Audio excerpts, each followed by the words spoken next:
I did it because I have come to realize what many people in the Republic have come to realize.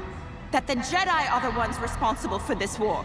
That we've so lost our way that we have become villains in this conflict. Barris Offee didn't start off as a war criminal, but what she recognized about the Jedi Order during the Clone Wars turned her from Jedi Padawan to war criminal, and now to what we see in Tales of the Empire, an Inquisitor. Barris was actually a very kind and compassionate Padawan under the guidance of Luminara Unduli, a fellow Mirialan. So what happened? How did we get to the point where she's willing to bomb the Jedi Temple? So what really starts it off here is her and Luminara were part of the Jedi assault team that helped save Obi-Wan, Anakin, and Padme in the arena on Geonosis.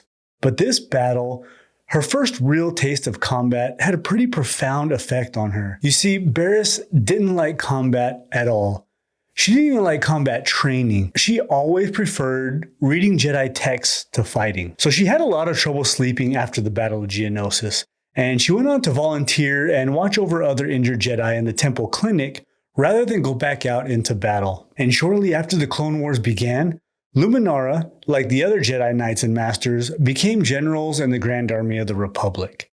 Barris, though, decided to stay on Coruscant in the temple to help in the medical clinic healing injured Jedi. So this helped her somewhat cope with the new war, but seeing so much pain and so many Jedi being harmed or killed really took its toll. Now, it even started to affect her Force ability to heal others, and the medical clinic became more of a place that she associated with pain. So at this point, she decided to return to Luminara's side, and it just coincided with the mission that took her back to Geonosis to help Anakin and Ahsoka, who was the same age as Barris, infiltrate a Geonosian weapons and droid factory.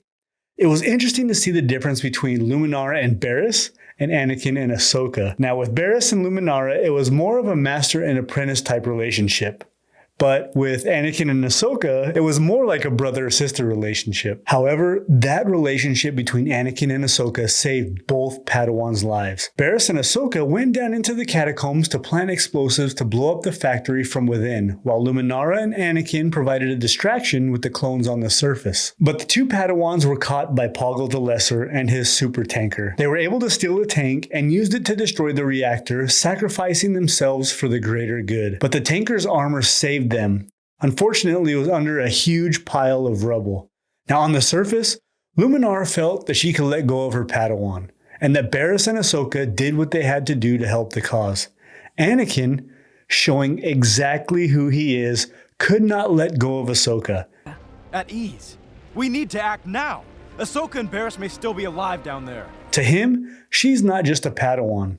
It's that brother-sister relationship that keeps Anakin from giving up, and they end up finding the two under the rubble. Barris and Ahsoka had a pretty strong bond after this, which makes what happens later even more heartbreaking. Both Barris and Ahsoka were on a supply run to Dantooine when a clone named Scythe on the mission was infected with Geonosian brainworms. The rest of the clones in Tango Company and Barris became infected by these worms. Now this caused Barris to stalk Ahsoka across the ship, attacking and nearly killing her friend with her lightsaber. Fortunately, Ahsoka was able to free Barris from the infection. Barris couldn't catch a break, because shortly after this brainworm ordeal, she witnessed the torture of Eeth Koth by General Grievous. Now, all of these events just continued to pile on Barris and her mental and emotional state. Now, one thing that a lot of people don't know is that shortly after the Battle of Umbara, Barris was actually promoted to Jedi Knight and Jedi General. Now, she spent most of her time after her promotion in meditation and contemplating the war in the Jedi Temple. And it was during this time her views on the Jedi and what was happening during the Clone Wars became completely distorted. And by distorted, I mean she wasn't completely wrong that both the Jedi and the Republic were responsible for the death and destruction, but that she felt something had to be done to stop them. In her mind, the Jedi and the Republic had lost their way. And in reality, that's the truth. The Jedi and the Republic lost their way. That thought line, though, devolved into the Jedi were war criminals. They were no longer peacekeepers, but warriors and soldiers in an evil war. During this time on Coruscant, she met with a Coruscanti woman named Letta Termund, who was also strongly opposed to the Jedi and their actions. So they devised a plan for retaliation. Barris taught Letta how to use nanodroids as explosives, and they fed them to Letta's husband, who was a munitions expert at the Jedi Temple. Now, the fact that they had a munitions expert at the temple is pretty alarming on its own, but that's a different subject.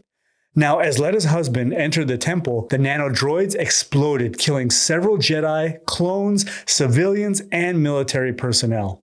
Now, unfortunately for her, and unfortunately for Ahsoka, it was Anakin and Ahsoka that were tasked with the investigation. Now, this changes everything. Ahsoka and Anakin track down Letta and find out the truth, but not who was actually behind it. So Letta was about to tell Ahsoka everything when Barris force chokes Letta from the shadows while Ahsoka was in the room with her. Letta, you have to tell me who is behind this.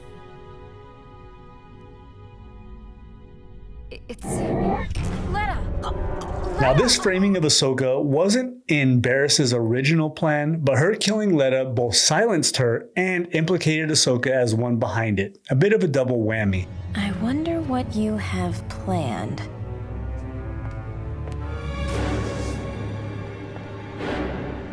Oh no. Alert! The Jedi prisoner has escaped! Stop running! You can't help me, Master. Someone's setting me up.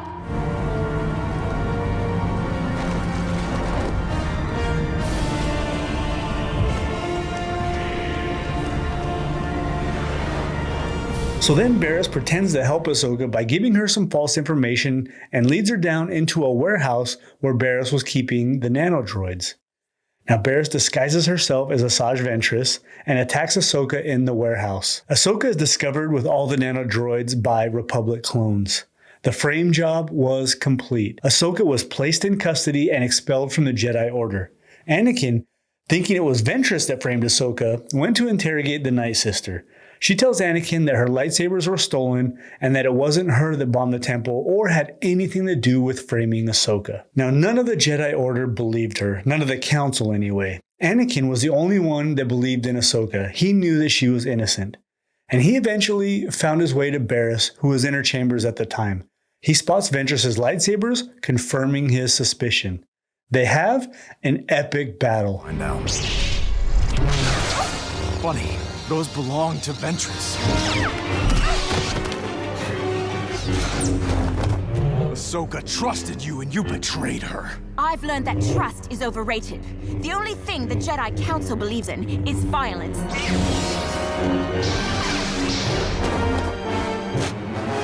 Cease hostility!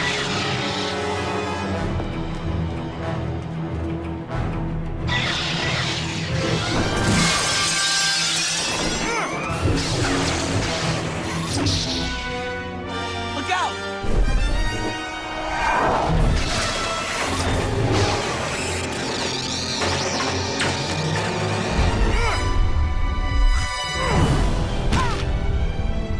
Now, Anakin finally captures her and brings her to Ahsoka's trial just as she was about to be found guilty. Barris' speech here was profound, and it set off a chain of events that shaped her future. I did it because I have come to realize what many people in the Republic have come to realize. That the Jedi are the ones responsible for this war. That we've so lost our way that we have become villains in this conflict. And my attack on the temple was an attack on what the Jedi have become. An army fighting for the dark side. Fallen from the light that we once held so dear. This Republic is failing! Now, one of these temple guards was affected by her speech. Affected so much that he turned on the Jedi and after their fall was named the Grand Inquisitor and was tasked with hunting down the Jedi. Now, here's a little fun fact is that Barris was originally supposed to die in the episode called The Wrong Jedi, which was the season finale of season 5, but Filoni had future plans for her, so he cut the scene. She was also originally supposed to be killed in Revenge of the Sith along with Luminara, but that was cut by George Lucas. Which brings us to Tales of the Empire.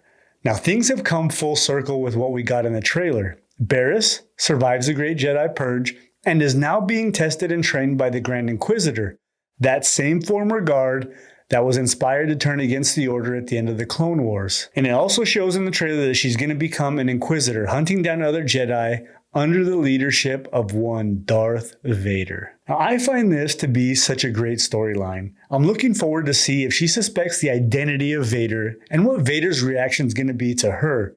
So she's been on several missions with him. She's fought him before she was captured. So I think it's going to be absolutely fascinating. Now, we also know that her former master Luminara was killed sometime after the Purge, and her body was used by the Inquisitors to lure in Kanan and Ezra. But who put her there? Are we going to see Barris capture and kill her former master? I think that would be a super interesting turn of events. And how does she die? So we don't see her when Ahsoka kills the Inquisitor in Tales of the Jedi. We don't see her in the Kenobi series, and we don't see Barris in Rebels. So let me know what you think we're going to see in Tales of the Empire and what happens to Barris at the end. Thank you guys so much for watching, and I'll see you in the next one. Bye.